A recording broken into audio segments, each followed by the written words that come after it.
Então, galerinha, com o objetivo de deixar ainda mais completo os estudos de vocês nesse momento em que a gente está distante fisicamente, eu imaginei em fazer agora mais um tipo de vídeo, que vão ser os vídeos revisionais, né, lançados ao fim de cada unidade. Então hoje eu vou estar lançando o vídeo revisional da unidade 3, tá? Sobre os egípcios e o reino de Cush e Núbia, tá bom? Então vamos lá, o Rio Nilo e a origem do Egito. Como é que funciona, né? Os primeiros grupos humanos começaram a se instalar no Vale do Rio Nilo entre 7.000 e 5.000 a.C. As primeiras comunidades se uniram, né? Eram comunidades agrícolas, formando grupos maiores, né? Civilizações quase, né? Cidades maiores, agrupamentos maiores. Esses agrupamentos eram chamados de nomos. E esses nomos, eles eram governados por um indivíduo que ganhou o nome de nomarca. A civilização egípcia, ela resultou principalmente da combinação entre as enchentes periódicas do Rio Nilo e as técnicas criadas pelos próprios egípcios para ampliar os benefícios dessas inundações.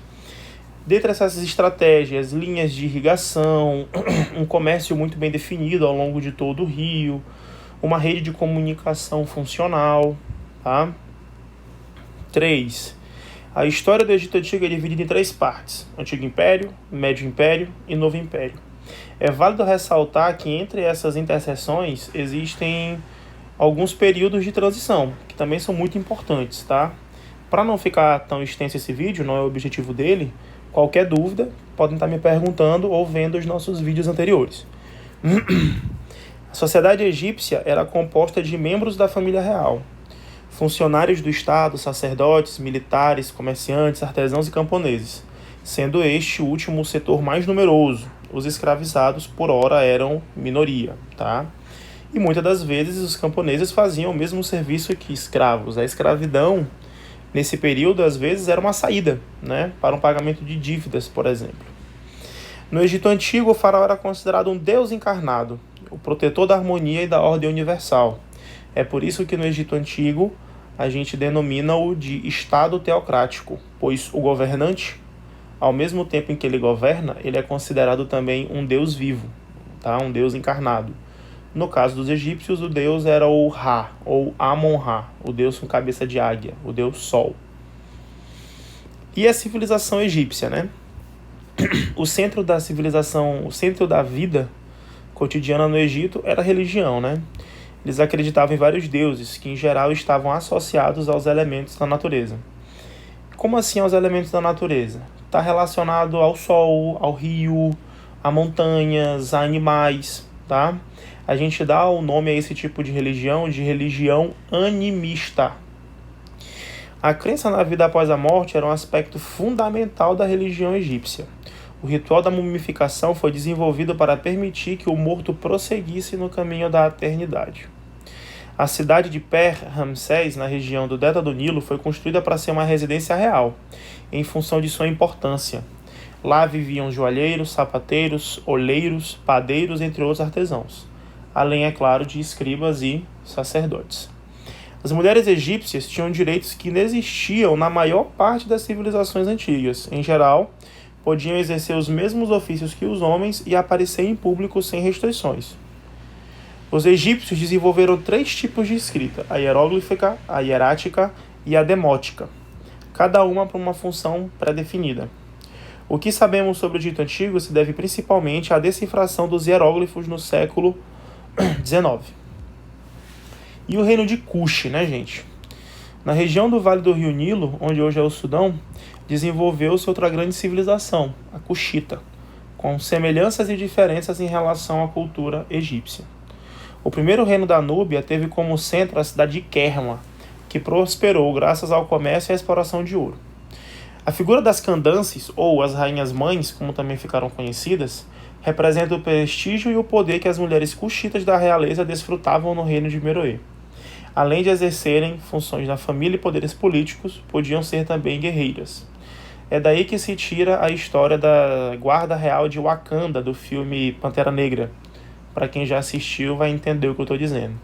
É válido ressaltar que é basicamente única essa iniciativa do reino de Cush de ter mulheres em cargos de liderança.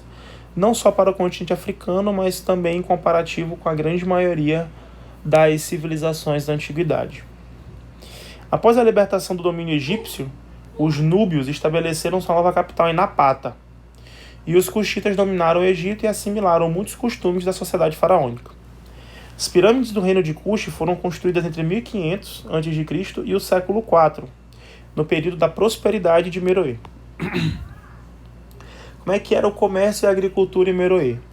O último reino de Cuxi teve como centro a cidade de Meroe.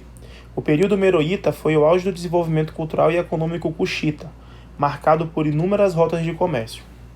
A irrigação de maneira intensiva possibilitou o desenvolvimento da cultura de diversos cereais, como cevada, sorgo, lentilha, além, é claro, de pepino, melão, abóbora e uvas.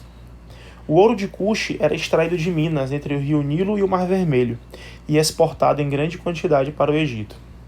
Meroe começou a entrar em decadência econômica com a crise do Império Romano, por volta do século V, onde começaram a se findar as relações comerciais que existiam entre esses dois povos. E por fim a gente tem aqui as antigas civilizações africanas em um mapa conceitual, onde em tópicos o material mostra o que de mais importante tem acerca de cada um dos temas do livro. Primeiramente, o rio Nilo e a ordem do Egito, e a origem. O que é que nós temos que ter sempre em mente quando a gente fala disso? A fertilidade da terra e a sua relação com o trabalho, né? O trabalho que se tornou possível a partir do rio Nilo. A divisão política do Egito Antigo e a administração do Egito.